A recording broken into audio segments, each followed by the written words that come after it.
Listener, thanks so much for joining us. Monday, 26th of August, unusually enough, we got together for a special transcontinental roundup. Woo! In front of me, and possibly of you, listener, I've got some beaming, sunny faces. Hey, Julien Laurens. Hello, Jimbo. Hi, everyone. Where are you, Jules? I'm on Ile de Ré, a small island of La Rochelle on the Atlantic coast of France. Damn. James Horncastle, you look somewhere pretty special. Hello, everybody. Yes, I'm in Dea in Mallorca. So, lovely place. Nice. Yeah. All right. Seb Stafford-Bloor is up the stairs in his study. I'm only in Hamburg. Morning, Jimbo. Only in Hamburg. And later still on... Hamburg? It is still Hamburg. That is true. Great. Yeah. I felt like it seemed underwhelming given where you guys are, but yeah, I'm proud of where I live. Yeah. I think it's a slightly less obvious choice of destination, but no less exotic and interesting for all that, Seb. I bet there's all sorts of tales, etc., and so on. Anyway, later on, Paul Ballus will be joining us from literally Barcelona, so that's nice, eh? Everyone's just having a great weekend by the looks of it. I can't wait to hear your moments. Seb, why don't you begin? I'm going with Jamie Gittins. No longer Jamie Bynoe Gittins. Jamie Gittins. He's decided he wants to be known by a short name. He's had a little chat with his family, and they've all agreed that's the way forward. But celebrated first Bundesliga performance with wonderful goal against Eintracht Frankfurt. Just like knifing run from out to in. Brilliant finish in the top corner. It's lovely to see Jimbo because this is someone who has really been through it injury-wise. I think between 2021 and 23, Jamie went maybe a year without playing football, not continuously, but cumulatively. And this is the moment when you kind of realized, actually, despite the fact that he's kind of grown up in Germany over these past few years, since leaving Manchester City, it's a pretty mighty talent. And when he gets it right and when he puts all of these things together, his technical ability, his physical ability, all in the same passage of play, he could be pretty spectacular. And wonderful moment for him. Great moment for Nuri Sahin as well. That was his first Bundesliga goal as head coach. And if you can find the footage of him celebrating with his assistants and the sporting director Sebastian Kehl on the touchline, have a look at that. That was fun. What does it look like, Seb? It looks like a lot of men hugging, Jimbo. Woof. Yeah. All right. Yeah. Come on, Jules. Let's have your moment. My one will be Sergio Akiem's goal for Reims against Marseille on Sunday night, last night, at the Velodrome as well, which was an incredible solo effort, the pace, the quality for a left back as well. And in a game where Reims played really well and got a point at Marseille, who Marseille were quite wasteful in front of goal. But that goal to make it 1-1 at the time was a fantastic finish, maybe the best goal we had in Ligue this weekend. Really? What was so good about it that makes it your moment of the weekend, Jules? Because if you watch it, he's on the left-hand side. At some point, it looks so much quicker like Usain Bolt than anybody else. It's unreal. And he makes that difference on the left and then cuts inside. Great piece of skill and great finish. It's a lovely, lovely goal, for especially for a left back. This is the kind of goal that maybe you see a winger score, not left back. Beautiful. All right. James Horncastle. Well, probably what happened in Torino, James, over the weekend, because you had their new coach who used to be Antonio Conte's assistant, going off on one in the pre-match press conference, saying, you've just sold our best wing back, who was probably one of the best players against Milan last week, without me knowing about it. So I've gone to our president. I've told him what I think. I've told him who I am, and I didn't like it.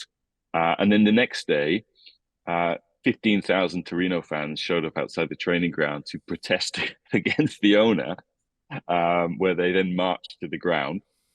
The owner, Urbano Cairo, who also owns Gazzetta dello Sport, so you have to read 3 or 4 pages of Torino coverage every day because that's just what he does. He was warned not to come to Turin for the first home game of the season, so he stayed on his boat in Sardinia, where he's been Instagramming about doing press ups and sort of doing Olympic dives and that sort of thing. And then Torino won. They beat Atalanta, and they've probably been I wouldn't say the biggest surprise of the season so far in Serie A, but they were 2-0 up against Milan at San Siro last weekend, only for them to fade in the latter stage of that game and for Milan to come back. And then in this game, they look like they've been playing. Oh no, I was going to say who was their match winner, James? Well, that would be Shea Adams. Yeah, goal and an assist for Shea Adams. And to be honest, he could have had a goal last weekend as well at San Siro because he came on for Tony Sanabria and one of the other substitutes, Jan Karamo. They had like a 2v1. All he had to do was square the ball for Shea Adams. He messed that up in a way that Jules would not be able to forgive a player for messing up a ball like that. So he had to wait. He started and goal and assist. First Scottish player to score for Torino since, James. Oh, Dennis Law. Dennis Law. There you go. Yeah. Okay. Wow. Well, that was quite the story. And I'm so glad you told me about all that unrest at Torino because I've been reading Gazzetta all weekend and there was not a single mention of it. I'm serious. Everyone thinks Gazzetta is an Inter paper. It's the most horror paper, Torino paper you can ever pick up. It's like a Torino fanzine. That's what I buy it for, Torino coverage. Brilliant. Can't wait to hear more about that and so many of the great continental stories. Hey, let's begin in France. Hey, Ligue 1, week 2, Jules. And was it 6-0 for PSG? 6-0. Yeah. 6-0. Friday night. At the Parc des Princes, first home game of the season for PSG. 6-0 against Montpellier. 6-0. Montpellier team. Yeah, 6-0. They were outstanding. To be fair, James, it could have been more. Even they created so many chances. They were so dominant, so much in control. Bradley Barcola with a 9 out of 10 in L'Equipe, which, to be fair, was a little bit. Yeah, he scored 2. He had a great game, but 9 out of 10 because of the quality of the opposition, which was again dreadful. I thought was a bit too much. But so why do you think L'Equipe have sprung out a 9 for that? So I think I told you before, maybe I can't remember, but L'Equipe don't do half points anymore. They've changed a few years ago. So it's either 1, 2, 3, 4, 5, 6, 7, 8 or 9 or 10. Right. Whereas everybody else still can do a 7.5. So Le Parisien gave him 8.5, for example, out of 10. Yeah. But L'Equipe, because of that stupid rule of no half points, basically gave a 9 because 8 would have been slightly too low, I guess. So yeah. All right. Why did they get rid of the half points, Jules? Yeah. That's the real question. So the way they do it, and the way we used to do it at Le Parisien when I was there, and they still do it, is the people at the game, whether there's 2 of you, 3, 4, everybody. So there's one who does the ratings, and that's his job for the night. But the others still give their ratings, even if they don't write anything about it. So then you look, if the 4 of us here give, 2 give Barcola a 9 and 2 give a 7, it's easy, we go for 8. But if there's 2 9s and 2 8s, then you can't give 8.5, if you see what I mean. So that was better for them before, and then they decided to change it because they thought that 0.5 was not good for ratings, like aesthetically. So they got rid of them. So I thought it's something that worked really well before. They changed it. Yeah. Okay. I'm unconvinced by that as a way forward. It's a really good way to create arguments and difficulty and controversy. Well, I guess that's what L'Equipe are in the business of doing. As are we. So in Germany, do they do player ratings? They do. I mean, the different places have different metrics. Yeah, there was a really interesting moment. So Kicker did their team of the weekend on Sunday night. Kicker's the biggest sports daily in Germany, and to include Jamie Byner-Gittens, obviously, I think they chose like a 3-5-2, but because Jamie Byner-Gittens didn't play as a forward, he played as a left-sided winger. They created this 3-5-2 with 3-5 Harry Kane at the top, and then Jamie Byner-Gittens offset right to the left in a kind of asymmetrical formation, which is about as German a team of the week as you could possibly come up with. I will find it and put it on my social media, but it was. It was a fabulous little bit of pedantry. Okay. Anyway, big points for Bradley Barcola, which is good because it means it's easier for him to get an Uber afterwards. I think the player rating, it means something important like that. Yeah, but he was but really outstanding. Same with Dembele, 2 assists for him. Joe Neves, 2 more assists for him as well. Great debut. Yeah, everybody was pretty good. excellent. So that's 2 games and 2 wins and 10 goals scored and a goal difference of +9, and it's August. Yeah, but What does this tell us about PSG this season?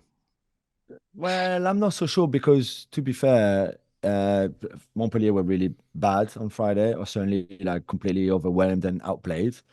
In the first week of the season, PSG won away at Le Havre, if you remember, but again left it quite late and showed a few issues, not especially on set pieces, which they showed again on Friday slightly.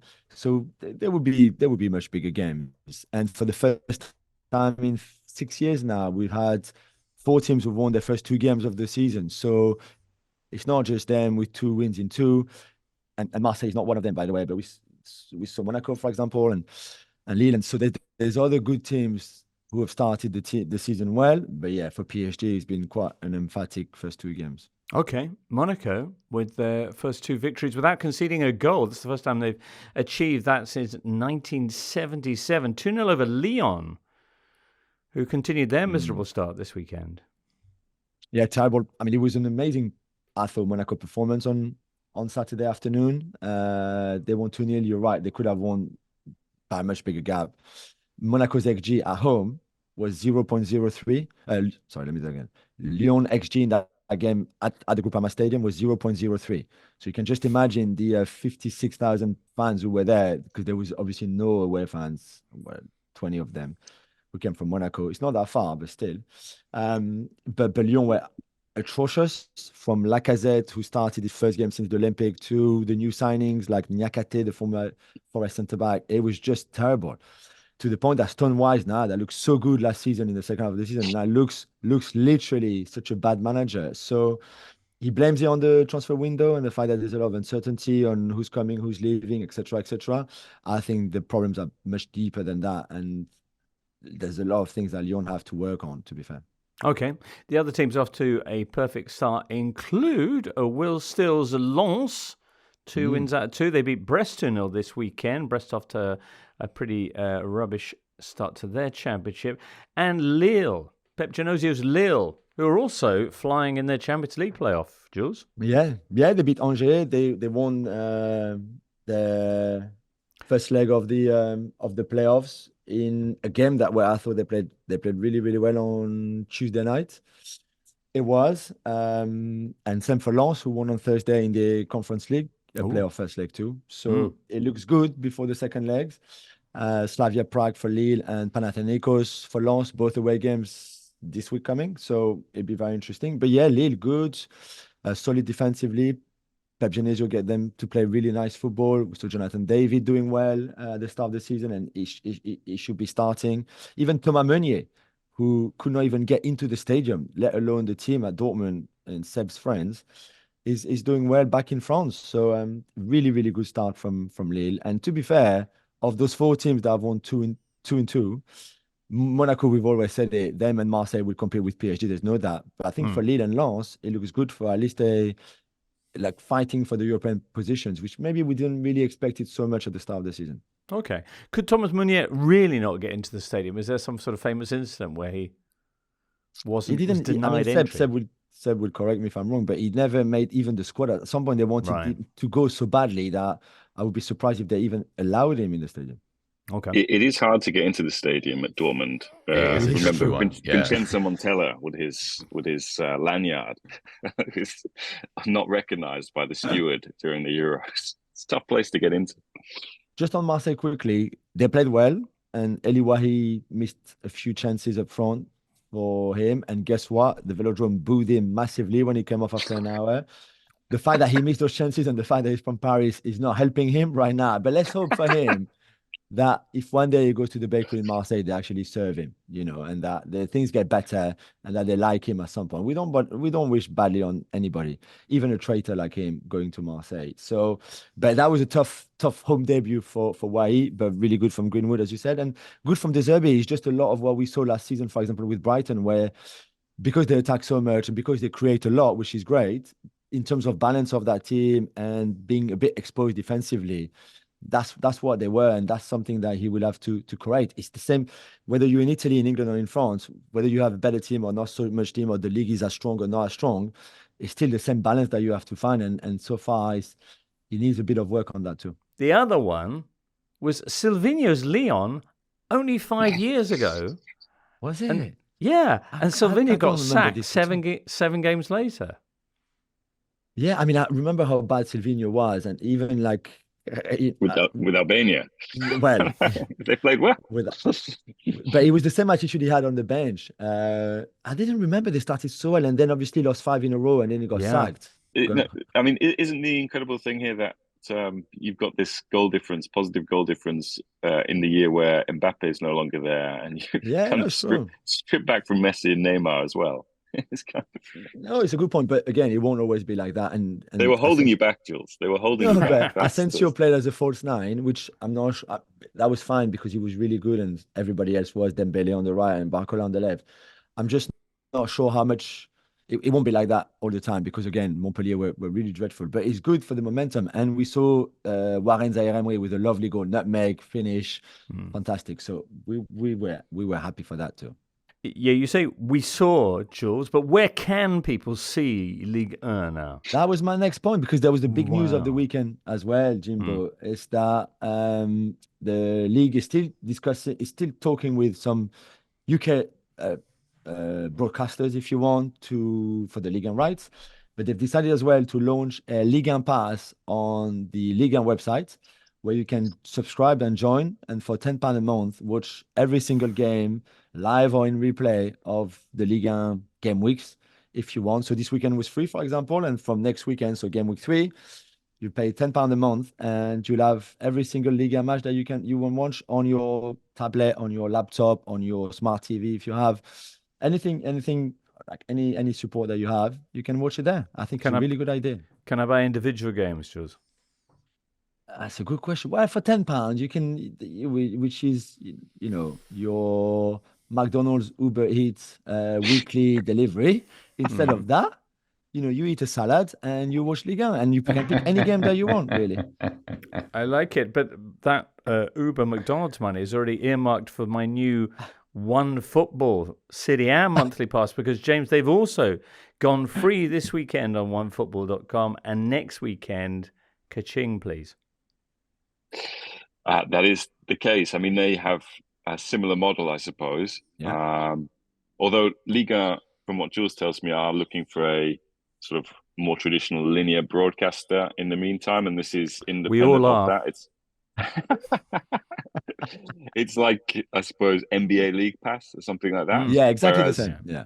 Whereas Serie A are using OneFootball as a provider, I think, and so you can. The first 3 match days, James, I think, are free now, and then after that you can pay. Is it $79.99 a year? I don't want to get this incorrect, but yeah, I'm not sure. But you can either buy a monthly, I think, or a season, or a team pass. So if you're obsessed with Torino, as I am, you can just get all the Granata action you want. And in France, we still don't have yet the Serie A rights haven't been sold yet, so we still don't have, unfortunately, Serie A on French TV. Wow, for this season. Yeah, I'm sure it would be.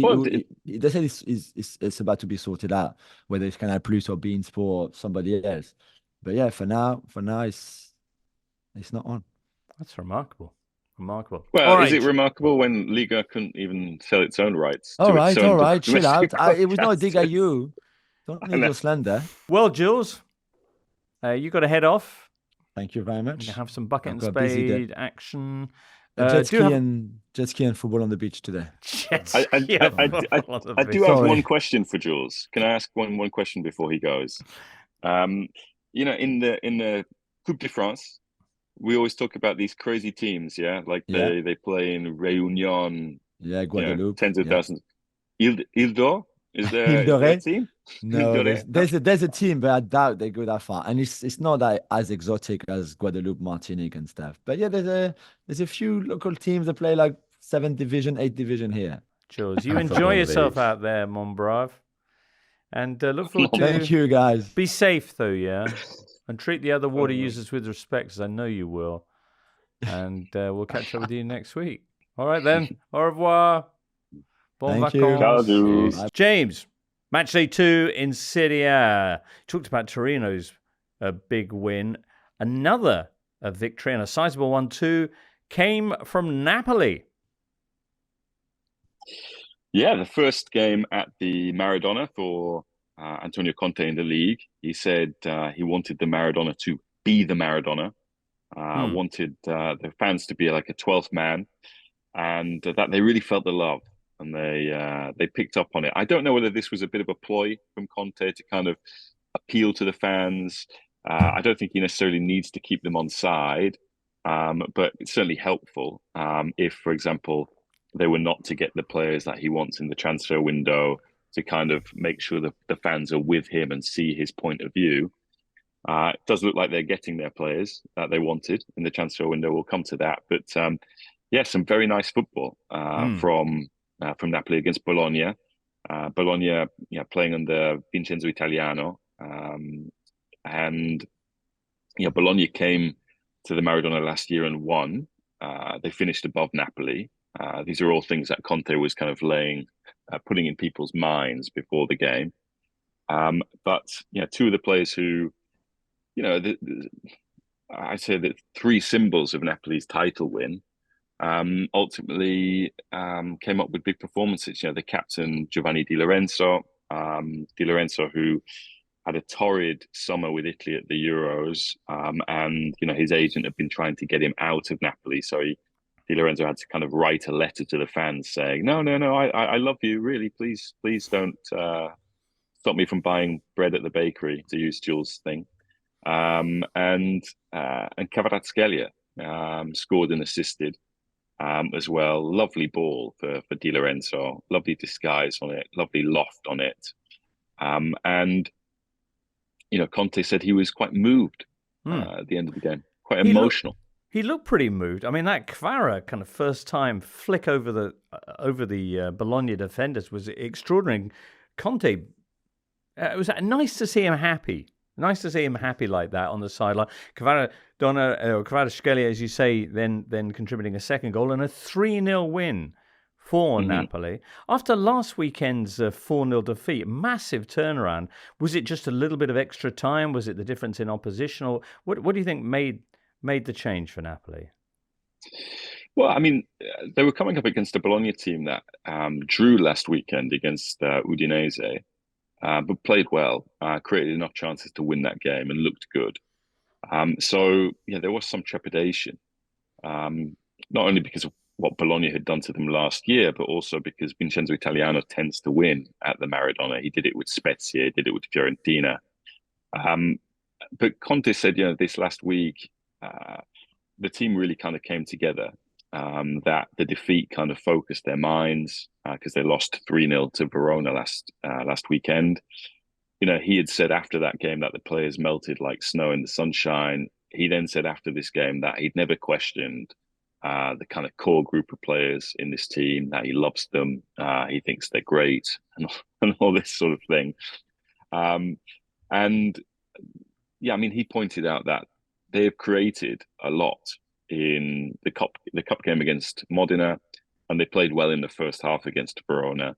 They just weren't ruthless enough in front of goal, and this time they showed that. And perhaps the kind of pressure and self-pity that they've shown over the last week kind of really kind of gave the team this kind of cattiveria that they say in Italy, the kind of that mean streak that they needed in order to get their first win. All right, pressure makes diamonds, as they say, or pressure not for tires. It's not for tires. There's so many shades to that whole pressure question. I don't know. But in terms of Kvaratskhelia, lovely to see him playing so well again. Is Conte using him the way he likes to be used? Well, Conte has, for the first time in Italy, he's playing the kind of nuanced, changed system to the one that he used at Chelsea and Spurs, which Chelsea and Spurs, he recognised he had kind of good wide players, be it sort of Eden Hazard, Spurs, be it Heung-min Son. So instead of playing, two up top, which his disciple Paolo Vanoli is doing at Torino with Che Adams and Duvan Zapata, he's playing sort of almost like it's not a Christmas tree because it's 3-4-2-1, but you have this triangle up front with Kvara and Politano just playing off the striker, which was Raspadori last night. It will now be Lukaku because Napoli have agreed a fee with Chelsea.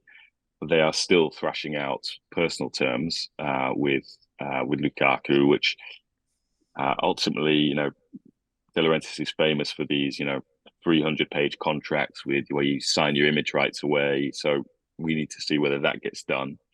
But yeah, Kvara looked, Kvara is, I think, one of the top 3 players in the league when he's on form. He just became a father, so his performance, he was dedicated to his new son, who I don't think is called Diego Kvaratskhelia or Ciro Kvaratskhelia, but maybe the second or third child will be sort of dedication, tribute to Naples. Maybe so, and soon, or maybe it'll be called Scott in honor of another new teammate who's arriving, Scott McTominay. On Thursday, we were just saying what a kind of mind melt it is to have a Brazil international at Bournemouth, starting up front for Bournemouth.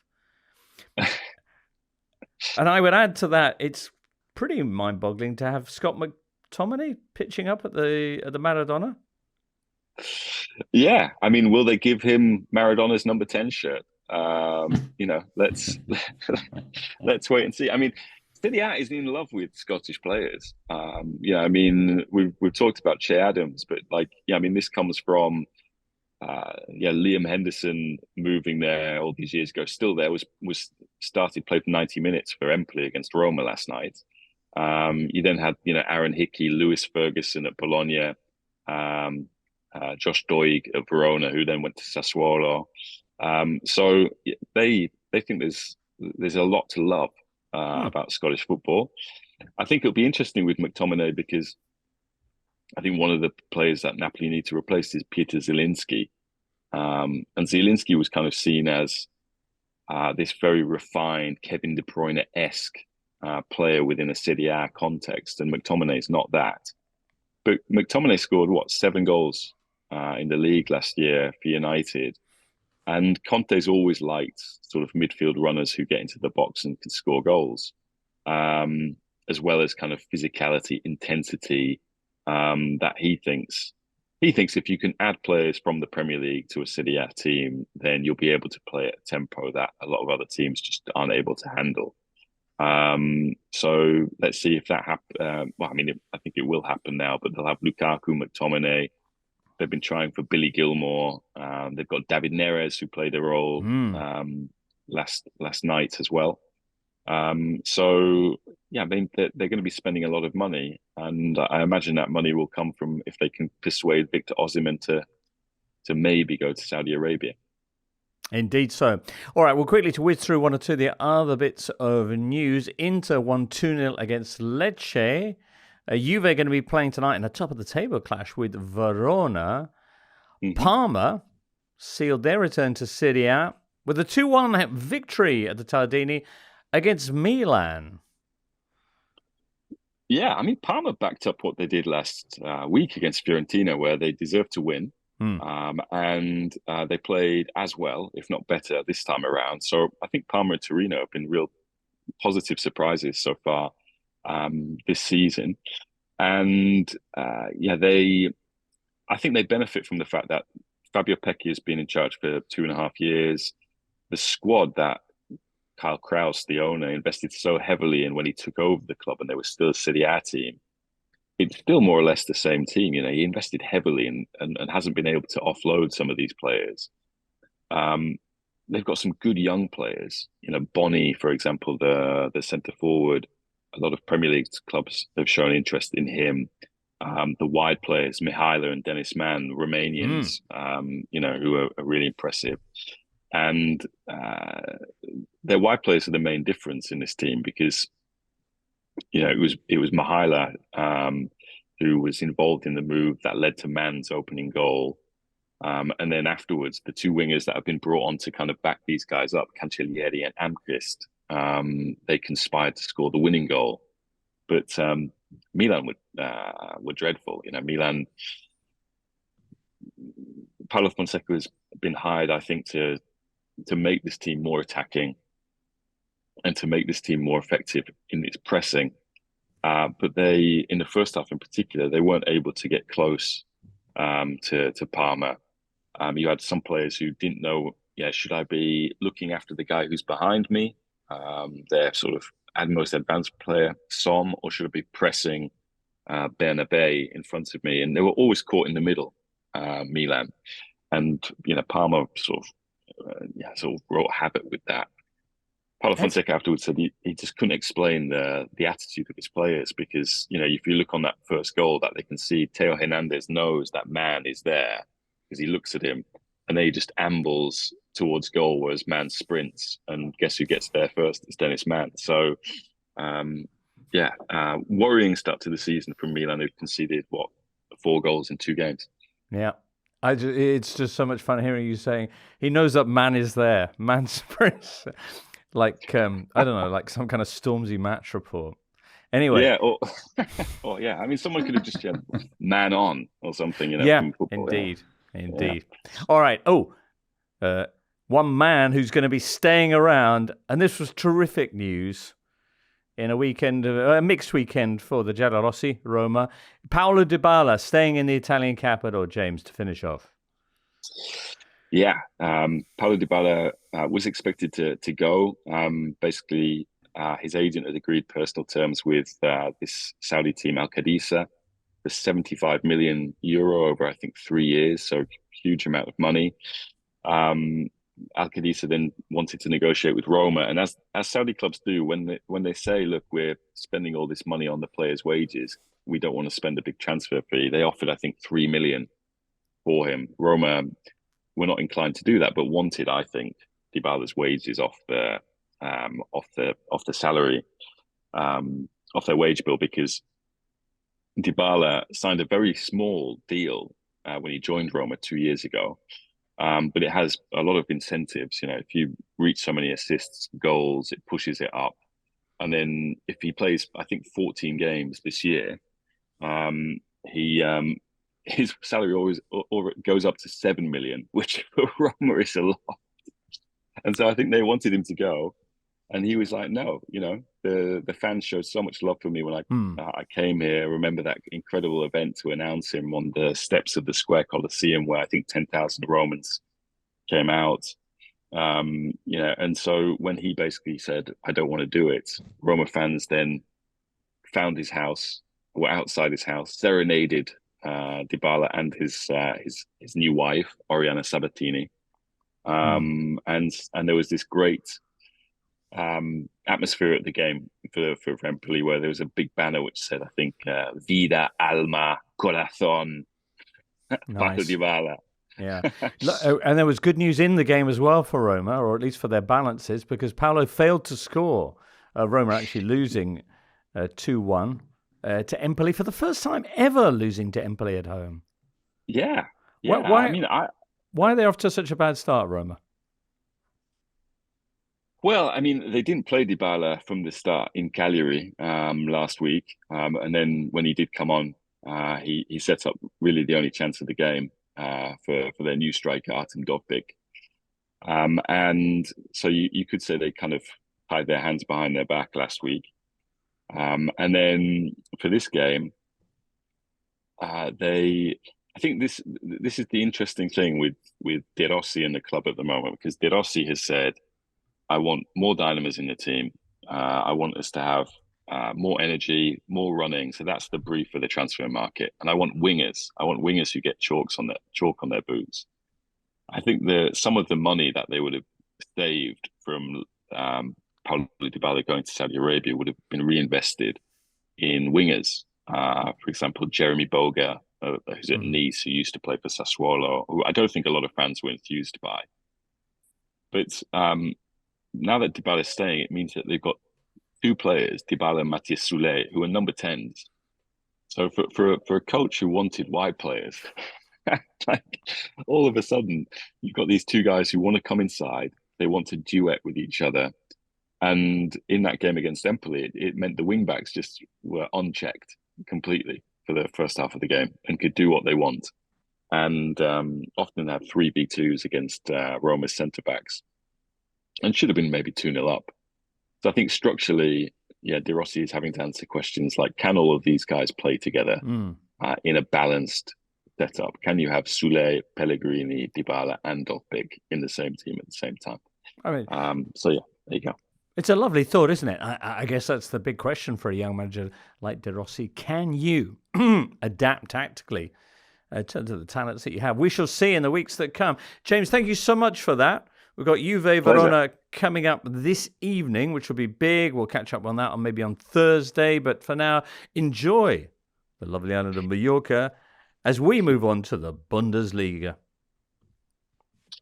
Thanks, guys. Cheers, James. Seb, Stafford-Bloor, let's talk about the Bundesliga, which is now officially underway. Friday night, big unveiling was Bayer Leverkusen, the reigning champions, travelling to Mönchengladbach and producing what was in many ways a classic Leverkusen performance. Yeah, I suppose so. I mean, I think that's the headline. If you look under the bonnet of that, I think maybe not troubling detail for Leverkusen, but probably some encouragement for Gladbach, who are really, really good. Their transfer activity over the summer has been pretty savvy.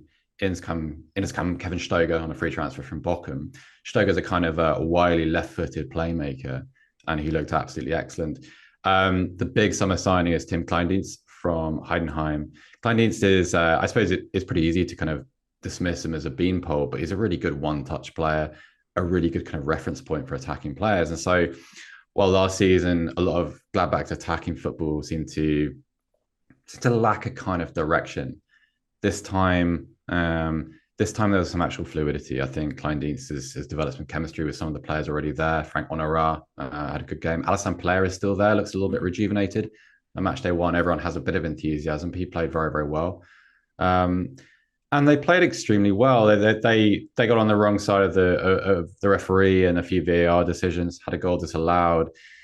I suppose the big talking point would probably be the penalty in the 100th minute, which I don't want to go down the road of moaning about VAR, but it feels like if you're a league in the Bundesliga's position, Jimbo, where your saleable quality is your action, your atmosphere, your intangibles, right? The feel of the match day. Then I don't think, first of all, you can have sort of 3, 4, 5 minute VAR delays while you assess offside decisions after goals. I think that's it feels like a kind of an affront to the footballing culture in Germany. Right. But also the penalty at the end is it feels like a decision for the sake of decision. I've seen it maybe 9 or 10 times since. I still can't work out whether Itakura gets a touch or not. With the champions are taking the lead with a thunder strike from Granit Xhaka, trademark stuff. Then last season's Player of the Year, Florian Wirtz, had put them 2-0 up by half-time. Then, being Bayer Leverkusen for giggles, they let Mönchengladbach come back. And as you say, right at the end, it's 2-2. And it looks like they're heading for an opening day draw before this penalty decision, which leads to them scoring among the latest of their trademark late goals, 11th minute of stoppage time when Florian Wirtz finally puts that penalty away. Well, missed the penalty and then tapped in the rebound, yeah. Jimbo. Yeah. I felt very unjust. I mean, it's Leverkusen being Leverkusen. These are themes we recognise from last season. But at the same time, it did feel harsh on Gladbach. I think it's one of those games where, first of all, first game of the season, and under lights, has the nation's attention. Everybody's watching. You've got people from different markets watching the Bundesliga because, there isn't sort of the usual array of football on a Friday night just yet. But also, let's see whether this is reflective of who Gladbach are going forward. But I'd also, there are still some questions about Leverkusen. They've returned a lot of these players, and that for now, that seems to be a good thing. But we've got another 5-6 days of transfer window left. I think Jonathan Tah will stay, the big debating point over the summer was whether he was going to move to Bayern Munich, and that would have removed a big, basically the central pillar of Leverkusen's defense. He was extremely important last season. Socially very important.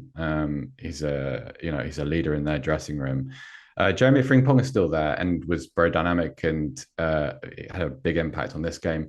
He was, although obviously the first goal is Granit Xhaka. I had an argument with lots of people on Twitter about whether this is a half volley, a volley, just a long range hit. Feels like an unwinnable discussion.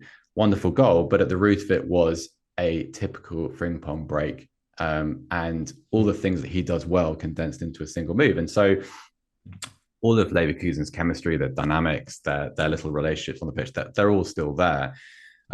Let's see what happens a week from today. Let's see where they are, because match day 2, they've got Leipzig, who look extremely dangerous. Had a little bit of a rough time. Weren't that convincing against Bochum, but they look like they should be able to contend this season. So let's see where they are, and at the end of next weekend. Meanwhile, Seb, you on the opening weekend decided to head to Wolfsburg to watch their game against Bayern Munich in search of some answers about who Bayern are this year. What did you find? Well, after 45 minutes, I found a lot of good things. Bayern won up deservedly. Really lovely bit of play from Sacha Boey to get to the byline, cut back, Jamal Musiala scores. And that was a lead that Bayern deserved at halftime and probably could have been, a goal or two greater. And I, from a reporting perspective, that was a pretty happy place. 600 words in, lots of interesting observations about Jamal Musiala dropping deep. Joshua Kimmich being restored to midfield, working quite nicely with Alex Pavlovic. Michael Olise, formerly of Crystal Palace, starting very nicely, looking very elegant on the ball. One of those where, because whilst the Premier League is popular in Germany, there aren't a lot of Crystal Palace watchers. And obviously Palace have been playing predominantly in a counter-attacking style for much of Olise's time there. To see him play on the front foot and to see him receive the ball with time and the opportunity to be elegant with it was fun. And then 15 seconds after half time, really a callback to last season, Jimbo, because miscommunication between Kim Min-jae and Sacha Boey, who'd had such a great first half. Penalty, 1-1. Paragraph about how good Boey had been in the first half, deleted. And then Min-jae, unfortunately, because Min-jae was very much a feature signing last season, and because Matthias de Ligt has been let go and allowed to join Manchester United, this sort of binary relationship between the two has developed where, okay, we're going with Min-jae, therefore the expectation around a player who oscillated pretty wildly between good and bad performances last season has been intensified. He'd had a good first half, a terrible giveaway, 35 yards from his goal. Wolfsburg raced up the other end, score, and all of a sudden, it's a looming catastrophe. Early in the day, Kicker, we mentioned them earlier, they'd done a sort of a breakdown of what had happened to Bayern coaches on their debuts. And I think the last Bayern coach to actually lose on their first game was Jupp Heynckes back in 2011 when he lost to Gladbach. But obviously that was Heinkes's second spell in charge of Bayern, so not really a true debut. And a Bayern coach debuting on match day 1 as his first game in charge of the side, having never played for the side of either, had never lost. And so some of those headlines and some of those pressures started to develop. Let's be fair, though. Munich retaliated really well. And I think, so Vincent Kompany mentioned in his press conference that he wanted to draw attention to the spirit of his side. He said there was no self-pity. We didn't feel sorry for ourselves. We kind of, I'm paraphrasing, righted our wrongs. And his use of substitutions was a big part of that. So on comes Thomas Müller at 2-1 down. Müller comes on a corner, physically removes Alexander Pavlovic from the penalty box, sends him to the D, positions himself in the near post, and in kind of classic Müller fashion, before he's even had a chance to sort of pass on the written tactical instructions that Kompany had given him, had kind of nuisanced an own goal out of the Wolfsburg defence. And yeah, there was definitely, Kingsley Coman came on, replaced Olise, Serge Gnabry got switched to the right side. And Bayern always carried this potency, and Kompany did a really nice job of making sure that the threat was still there. And whereas last season, there were times when Bayern did descend into self-pity, they did seem as if they were happy just to stay in third gear and to kind of allow people to point the fingers at where they knew their deficiencies were. No holding midfielder, probably, the lack of a proper centre back pairing, those kind of things. This time they really rallied against them. Eric Dyer came on, played really well, blocked up the defence very, very nicely. And the takeaways will be, here are the familiar failings from last season. So, defensive partnership that can't deal with being pressured, that gives the ball away very, very cheaply when they try and move it out of the defensive third. An inability to kind of be solid in the middle. I'd counter there by saying that, well, okay, these are problems the Kompany's inherited, but also the Kimmich-Pavlovic dynamic in the middle as a kind of a two at the base of a 4-2-3-1. Well, Chapolin has been signed to change that, to provide the midfield with a kind of the ball winner that they haven't had for quite a few years, probably since Javi Martinez left. So, yeah, things weren't great. Harry Kane said as much afterwards. He said, look, we're still adapting to Kompany's ideas. He also said we suffered a lot, used that word in the second half, which I think was fair. But then there were fresh things to see. There was a kind of a life, potency to the way Bayern moved the ball. They were very, very vertical, which is pleasing to see.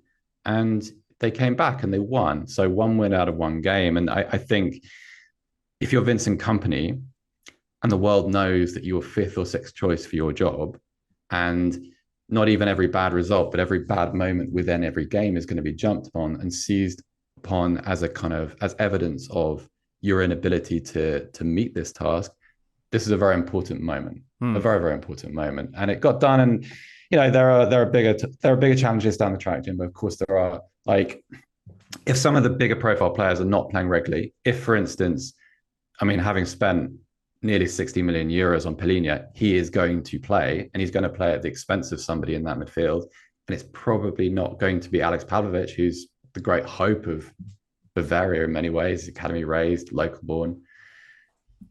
These are things which he will have to deal with. He will have to kind of ride the tiger of Bayern Munich. And, so those are questions for the future. But you also have to give them time to solve some of the problems that have not just been at Bayern Munich for last season. They weren't just responsible for Leverkusen winning last year, but have actually been in evidence for 2 or 3 seasons. So, okay, it's not a massive step forward, but a shuffle forward. Yeah, and a nice start to his league campaign. Game 2 will see them face Freiburg, who had one of the big surprises this weekend when they beat Stuttgart, last year's runners-up. Anything else we should know about this Bundesliga weekend, Seb?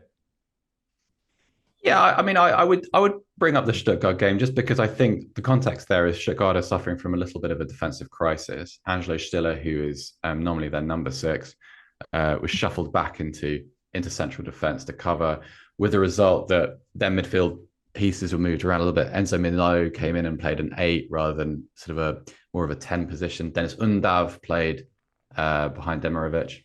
So not a true Stuttgart. So let's defer our judgment on them. I think I do want to kind of lead a round of applause for Frank Schmidt, actually, because over the summer, Heidenheim, who are very much the story of last season, have been playing 5th division football when Frank Schmidt took over back in 2008, took them to the Bundesliga, took them to the Conference League. Over the course of last season's Bundesliga, they scored, I think, 50 goals. 30 of them came from Kleindienst, who we talked about. He's moved to Gladbach, but also Jan Niklas Bester, who has been sold to Benfica. They accounted for 30 of them. And first game of the season, off they go to St. Pauli, the Milan tour. I didn't see all of the game. My wife, St. Pauli fan, tells me that St. Pauli played pretty well, but Heidenheim are a little bit more efficient. And this is a tough ask for Frank Schmidt. I mean, you come up to a division that you're not just outmatched in, but if you look at kind of what the Bundesliga's wage spend hierarchy looks like, they're a pauper in relation to teams like Freiburg. They're not, forget sort of Bayern Munich, Bayer Leverkusen, Borussia Dortmund. They really have, in the best possible way, no business playing at that level with their budget. And yet again, Schmidt seems to have forged a team out of very, very little, and it's enormously impressive. And they've also won their first European game in their history. They won a Conference League playoff in midweek. So it continues to be a wonderful story, even if it is at the expense of my wife's team. All right, excellent stuff. Seb, thank you so much. Look forward to more tales from the Bundesliga next week. Thanks, Jimbo. It's buenos to Paul Ballus. Paul, how are you? Buenos dias. How are you? Yeah, you're so good. So good. You are... Oh, you're heading off to Madrid. I am. I'm heading off to Madrid tomorrow on Tuesday. Tuesday, yeah. Yeah.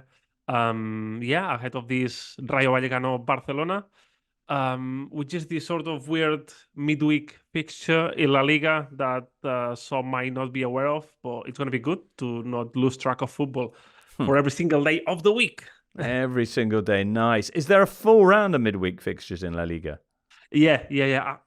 I think that Betis is the only team who are not playing because they have a European tie.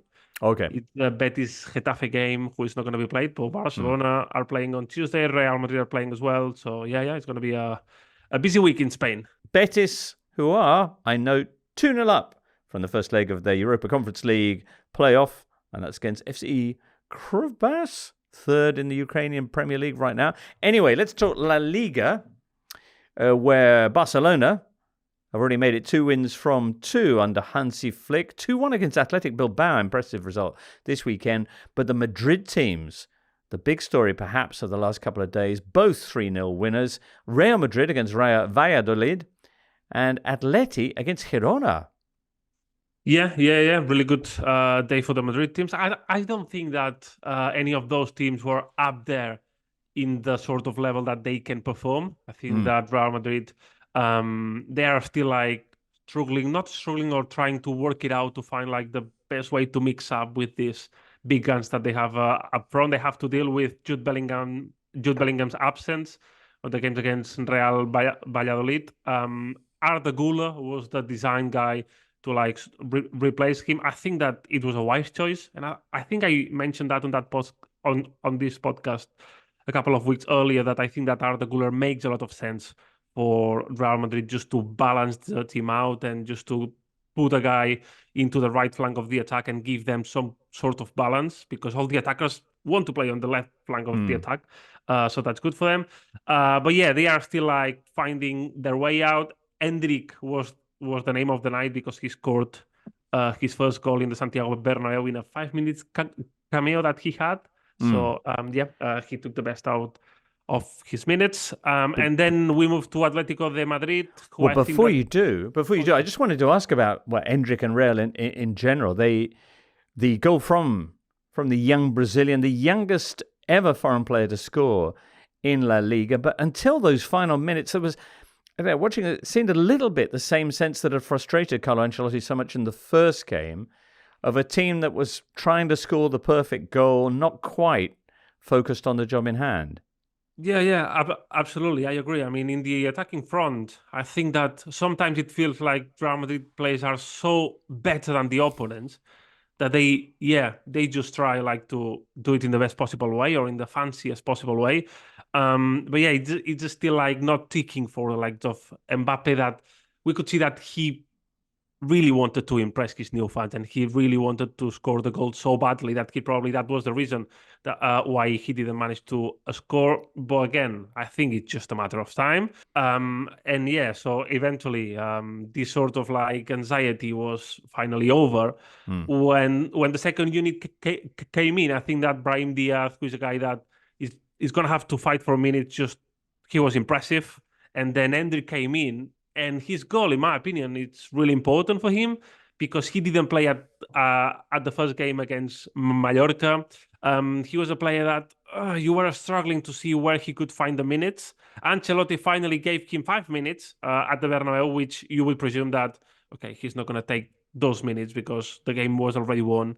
It's going to be difficult for him to make an impact. But this goal is surely going to guarantee some more minutes from the bench, which is the best he can aspire for this season, apart from training on a daily basis with the Real Madrid guys. So yeah, I think it's a really important goal for the status of Endrick and for the chances that he's going to be given in the shortest future. Yeah.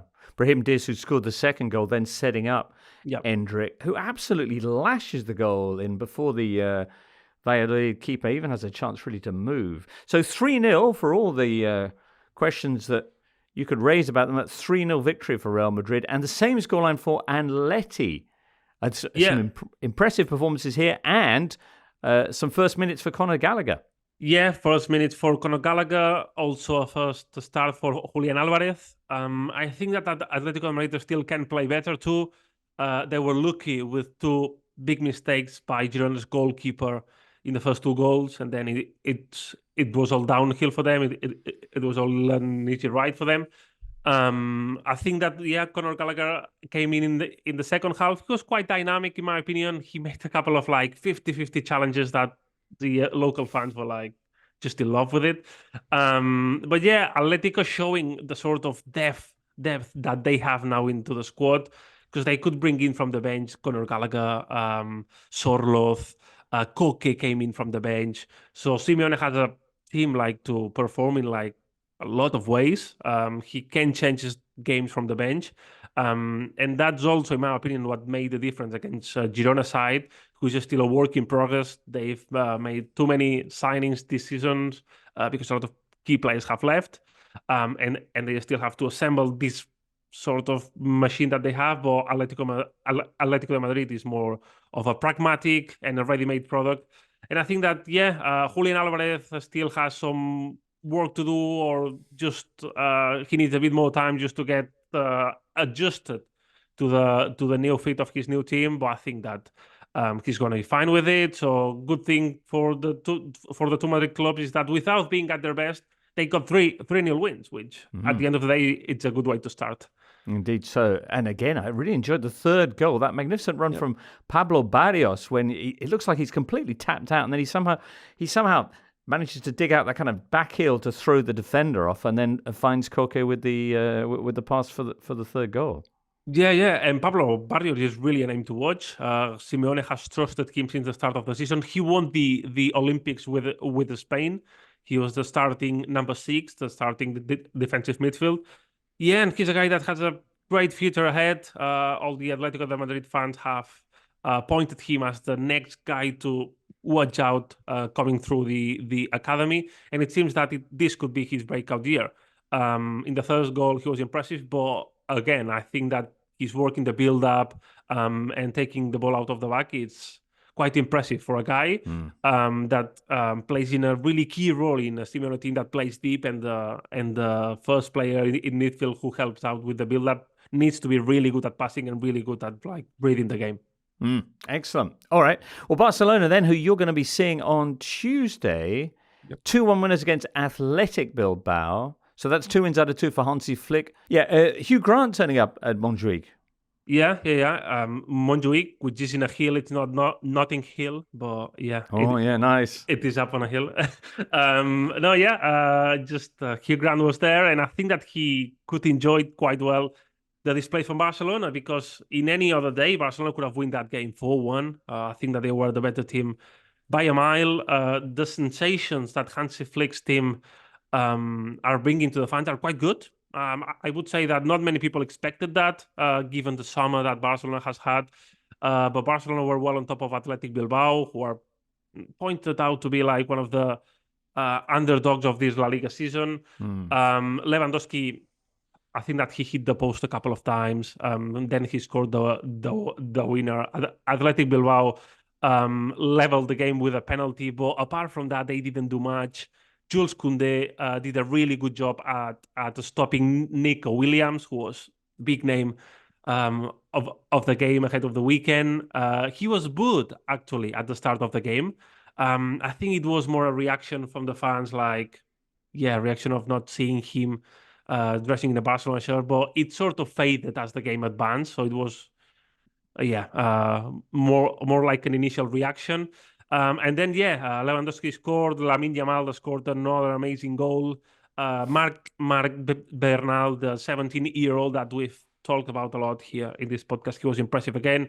And I think that Pedri was excellent. So a lot of things are like going well on the pitch for Barcelona.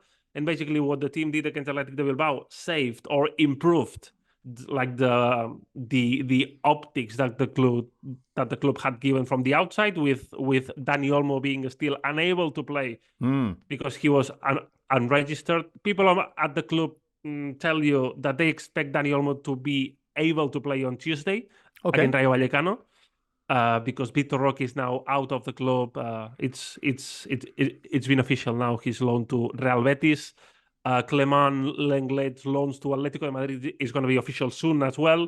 So with those departures, alongside Mika Faye, who has been sold to Rennes, Barcelona expect to generate the enough salary margin to register Dani Olmo at the end. Yeah, finally. All right, so you might see him in action at Rayo on Tuesday. Rayo, who on Saturday had a rather less exciting time of it, a 0-0 with Getafe, which was the first Liga match ever recorded with 0 shots. Yeah. It's a game that it's not going to be used as an advert from Javier Tebas and from La Liga just to sell the TV rights in the forthcoming seasons for sure. It's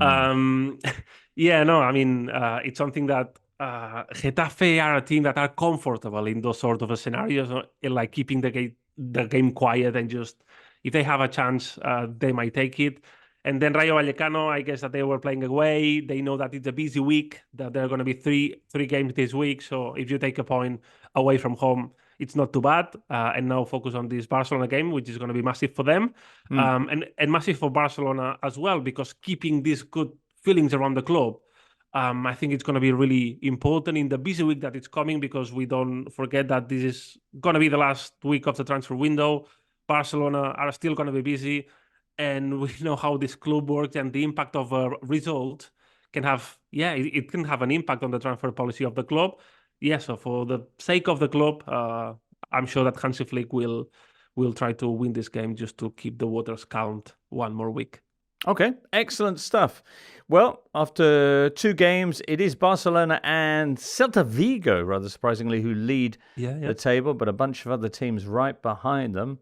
Quite a few surprises. Leganés off to a good start as well, and their return to the top flight.